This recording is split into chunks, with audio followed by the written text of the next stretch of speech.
ఎడారిలో సెలయేర్లు ఫిబ్రవరి 28. దేవునికి ఎల్లప్పుడూ స్తుతియాగము చేయుదము. హెబ్రీ పత్రిక 13వ అధ్యాయం 15వ వచనం.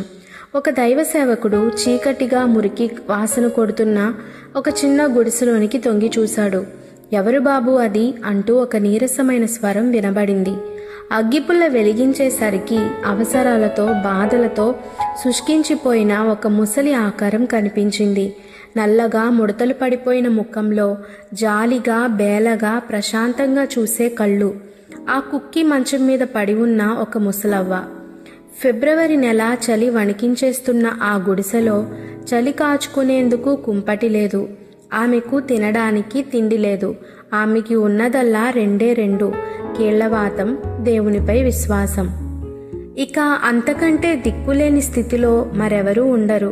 కానీ ఆ ముసలవ్వ తనకు ఇష్టమైన పాట ఒకటి పాడి వినిపించింది. నేను పడే కష్టం తెలియదెవ్వరికి, యేసుకు తప్ప తెలియదెవరికి. నేను పడే కష్టం తెలియదెవరికి. హల్లెలూయా, స్తోత్రం. పడుతూ ఉంటాను, లేస్తూ ఉంటాను, నిలబడతాను, కూలిపోతాను. మహిమ నా చుట్టూ ప్రకాశిస్తుంది. హల్లెలూయా, స్తోత్రం.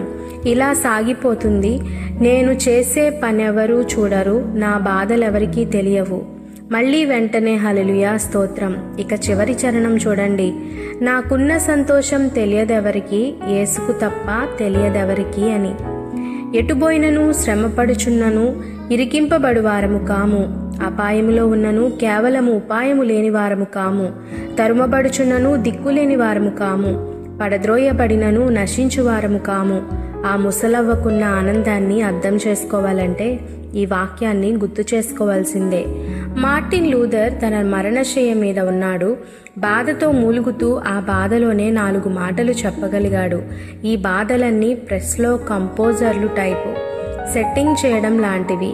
కంపోజ్ చేసినప్పుడు మన అర్థాన్ని అందరూ చదవగలరు.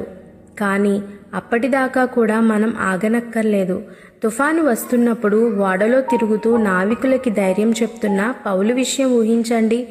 భయంతో కొయ్యబారిపోయిన వాళ్లతో ధైర్యం తెచ్చుకోండి అంటున్నాడు పౌలు.